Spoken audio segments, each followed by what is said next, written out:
C'est vraiment dommage, nous compatissons avec le peuple malien, mais les sanctions sont ce qu'elles sont. Elles sont dures, mais je crois que c'est un signal qui a été donné à la junte malienne qui n'a pas vraiment rassuré la communauté internationale par rapport au calendrier des élections. C'est un principe de base. On ne cautionne pas les coups d'État. Ça, c'est vrai. La junte a sa part de responsabilité, la CEDEAO aussi a sa part de responsabilité. Je m'explique. Au niveau de la junte, quel que soit le problème qui se pose, ils avaient fixé 18 mois. C'était au mois de février là qu'on devait organiser les élections. Si après ça, les acteurs politiques se retrouvent avec la junte et ils disent qu'il faut 5 ans, ils sont souverains, certes, mais la souveraineté, ça vient du peuple. C'est le peuple qui donne le mandat. N'oubliez pas que c'est un coup d'État qui était là. Donc, on ne peut pas cautionner. C'est inacceptable dans un pays qui est un régime d'exception qui va faire presque 7 ans. C'est-à-dire les 18 mois déjà écoulés et vous demandez encore 5 autres années ou 4 ans, je ne sais pas. C'est ça que la CEDEAO trouve inacceptable. C'est pourquoi je crois qu'elle a déroulé cette batterie de sanctions à l'encontre du Mali. Le Mali a de sérieux problèmes. Pourquoi? Parce que le Mali fait partie de la zone CFA. Une zone CFA qui est contrôlée par un certain nombre de pays, plus la France, on le sait. Comparé à la Guinée, nous avons la souveraineté monétaire. Et le Mali, c'est un pays enclavé, je crois qu'il y a 7 frontières avec des pays. Presque tous de la CEDEAO, excepté l'Algérie et la Mauritanie. D'accord? Ça, c'est un problème pour eux. C'est seule la Guinée qui a refusé de fermer les frontières. Donc, pour un pays enclavé, comparé à la Guinée qui a accès à la mer, ça va être très difficile pour elle. Tout ce que je peux dire, c'est que les acteurs politiques, ça ne sert à rien. Plus la junte, je veux bien dire, ça ne sert à rien de se taper la poitrine contre la communauté internationale. Et mieux vaut discuter pour qu'on trouve une issue, parce que avec les sanctions, c'est le peuple qui va plus souffrir que leurs dirigeants. En quoi la responsabilité de la CEDEAO est engagée? Vous dites que la CEDEAO a sa part de responsabilité. Je prends le cas de la Guinée.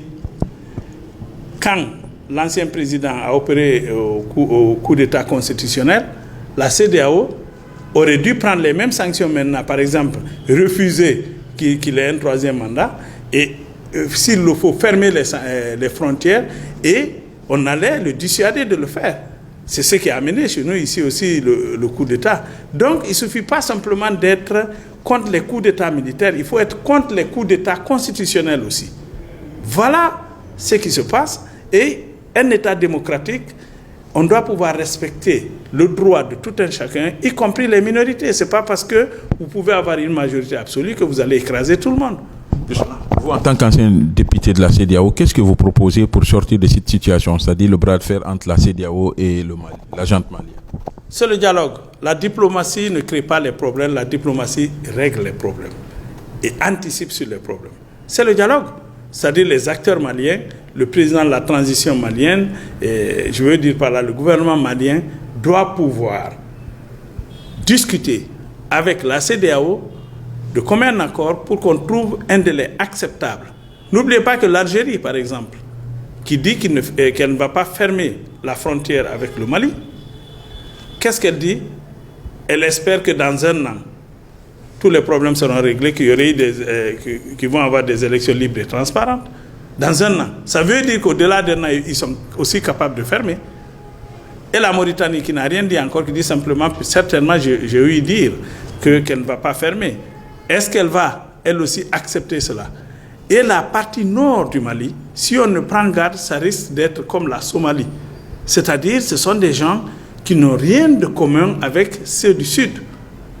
Donc, ils peuvent avoir des velléités de sécession pour faire un pays à part et se rattacher, peut-être être comme l'Algérie. Parce que la plupart des habitants de cette zone, ce sont des arabophones.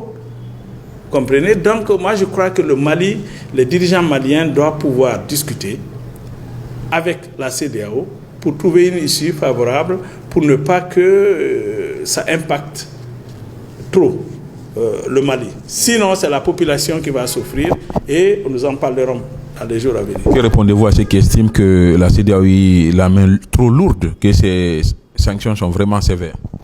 Je suis d'accord qu'elles sont trop sévères. On aurait dû faire des sanctions, par exemple, contre le gouvernement malien.